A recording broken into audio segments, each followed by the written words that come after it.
Assalamualaikum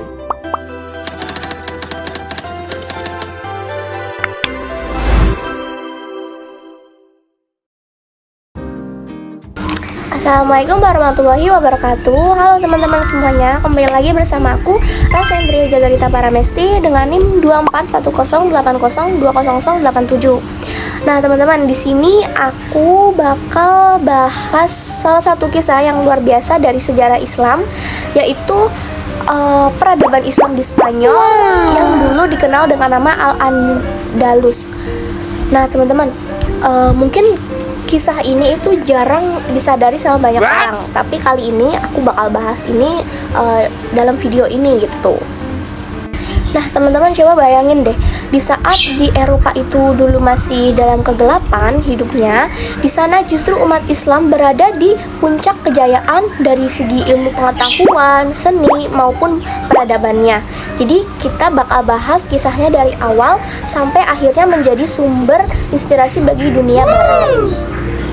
Nah, yang pertama itu ada awal masuknya Islam ke Spanyol. Kisah ini dimulai sekitar tahun 711 Masehi di masa pemerintahan Khalifah Al-Walid bin Abdul Malik dari dinasti Umayyah. Saat itu, pasukan Islam yang telah menaklukkan Afrika Utara mulai menyeberang ke daratan Eropa. Wilayah pertama yang mereka masuki adalah semenanjung Iberia. Nah, sekarang itu dikenal dengan dengan kota Spanyol dan Portugal gitu teman-teman. Jadi si semenanjung Iberia sekarang itu dikenal dengan Spanyol dan Portugal gitu. Waktu itu kerajaan yang berkuasa di sana yaitu kerajaan Gotik, yang dimana waktu itu kerajaan yang berkuasa di sana yaitu kerajaan Gotik sedang kacau teman-teman. Jadi raja mereka itu zolim, terus juga rakyatnya tertindas, dan banyak daerah yang mulai memberontak akan hal itu. Kesempatan ini dimanfaatkan oleh 3 tokoh besar Islam teman-teman. Jadi 3 tokoh besar ini justru dia memanfaatkan situasi ini, yaitu Torif Ibnu Malik, Torik Ibnu Ziyad, dan Musa Ibnu Nasir. Nah, nama Gibraltar itu sebenarnya dari kata Jabal Torik yang artinya Gunung Torik. Nah, karena pasukan Torik itu berlabuh di sana sebelum melanjutkan penaklukan ke Spanyol. Selanjutnya ada masa keemasan Islam di Spanyol. Sejak saat itu, Spanyol Islam atau Al-Andalus tadi berkembang sangat pesat teman-teman. Bahkan selama hampir 800 tahun, Islam menjadi kekuatan utama di sana. Puncak kejayaannya terjadi pada masa Abdurrahman III dari dinasti Umayyah di Cordova. Di bawah kepemimpinannya, Spanyol berubah jadi negeri yang sangat maju dengan masjid-masjid yang megah, lalu jalan-jalan yang sudah berlampu, rumah sakit, sekolah, dan taman-taman indah lainnya.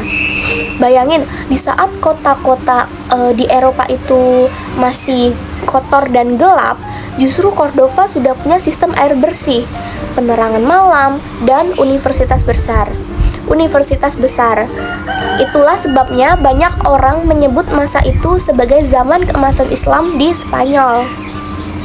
Nah, perjalanan pemerintahan, kalau kita lihat lebih dalam, dari sejarah Islam di Spanyol itu terbagi menjadi 4 periode besar teman-teman.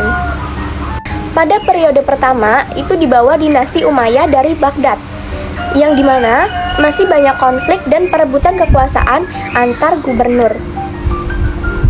Pada periode kedua dimulai oleh Abdurrahman ad-Dakhil, yaitu seorang keturunan Umayyah yang berhasil lolos dari kekacauan Timur Tengah dan membangun pemerintahan baru di Spanyol. Dialah yang menjadikan Cordova sebagai pusat pemerintahan dan peradaban. Lalu pada periode ketiga, masa paling gemilang di mana Abdurrahman III memproklamirkan diri sebagai khalifah yang sejajar dengan Abbasiyah di Baghdad. Inilah masa ketika ilmu pengetahuan dan kebudayaan mencapai puncaknya. Lalu, pada periode keempat, yaitu masa kemunduran, Spanyol Islam terpecah menjadi kerajaan-kerajaan kecil yang saling bersaing. Dan pada akhirnya, kerajaan terakhir, yaitu Granada, jatuh ke tangan Kristen pada tahun 1492 Masehi. Nah teman-teman, sekarang kita masuk ke bagian paling menarik, yaitu kemajuan ilmu dan budaya. Nah menurut saya menurut aku ini tuh bagian paling menarik gitu. Karena waktu itu Cordova itu kan menjadi kota yang paling maju di dunia. Perpustakaannya itu punya ratusan ribu buku, padahal di seluruh Eropa mungkin cuman ada beberapa ratus buku aja. Tapi di Cordova ini ya teman-teman, itu memiliki lebih dari ribuan buku. Pokoknya kayak bisa dibilang ini tuh kota yang paling maju. Nah, Al-Hakam kedua itu salah satu khalifah yang sangat mencintai ilmu. Dia mengimpor buku dari Baghdad, Persia, dan Mesir. Bayangin aja, sampai ada 70 perpustakaan umum di Cordova itu. Orang-orang juga jadi bebas belajar di sana, bagi umat Islam, umat Kristen, maupun umat Yahudi. Jadi tidak ada dibeda-bedakan aja. Nah, kalau kita tadi udah bahas kemajuan ilmu dan budayanya, sekarang kita bahas ke tokoh dan bidang ilmunya.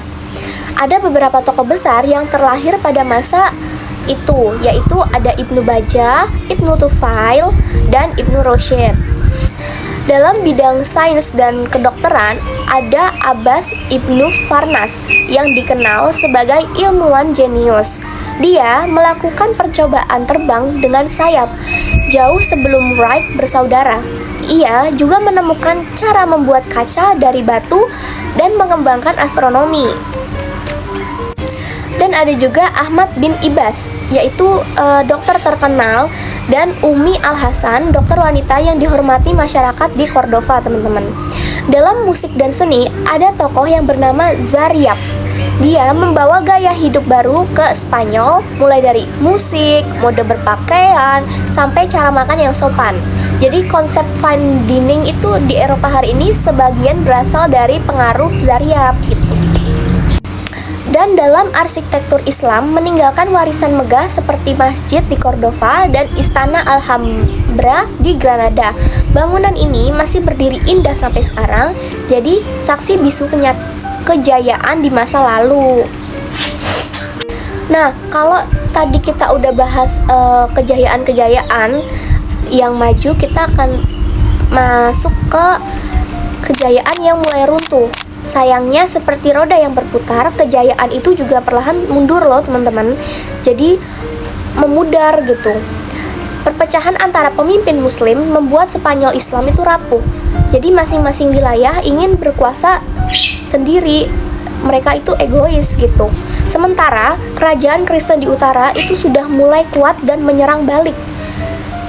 Justru yang dimana tadinya masa Islam itu kejayaannya berada di puncak, sekarang itu memudar.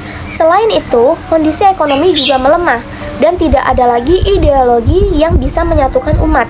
Akhirnya, satu persatu wilayah Islam itu terjatuh.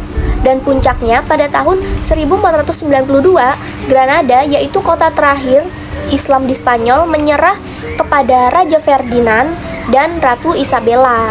Pada tahun yang sama, Columbus berlayar menemukan benua Amerika. Seolah-olah di saat satu peradaban Islam tenggelam, dunia baru sedang lahir di seberang sana. Selanjutnya kita masuk ke pengaruh besar bagi dunia barat. Nah teman-teman, walau kekuasaan Islam itu berakhir, pengaruhnya itu nggak hilang. Jadi banyak pelajar Kristen Eropa yang dulu belajar di universitas-universitas Islam seperti Cordova dan Toledo, mereka menerjemahkan ribuan buku karya ilmuwan ke bahasa Latin. Jadi mereka itu menerjemahkan buku karya ilmuwan Muslim itu menjadi ke bahasa Latinnya. Hasilnya juga luar biasa. Ilmu dari dunia Islam inilah yang kemudian melahirkan yang pertama, Renaissance di abad ke-14, lalu ada Reformasi di abad ke-16, ada Rasionalisme di abad ke-17. Jadi, bisa dibilang kebangkitan Eropa ini dimulai dari cahaya ilmu Islam. Nah, teman-teman, sekarang ini udah ada di materi penghujung. Kisah Islam di Spanyol itu memberikan kita pelajaran penting bahwa kejayaan tidak datang dari kekuasaan semata, tapi dari ilmu pengetahuan, persatuan, dan juga toleransi. Jadi selama umat Islam menjunjung tinggi ilmu dan menghargai perbedaan, mereka bisa menjadi cahaya bagi dunia, seperti yang pernah terjadi di Cordova berabad-abad lalu. Semoga kisah ini menjadi inspirasi bagi kita semua untuk terus belajar, berpikir secara terbuka, dan membawa Islam kembali bersinar lewat ilmu dan akhlak. Terima kasih ya teman-teman yang sudah menonton video sampai akhir. Bye-bye.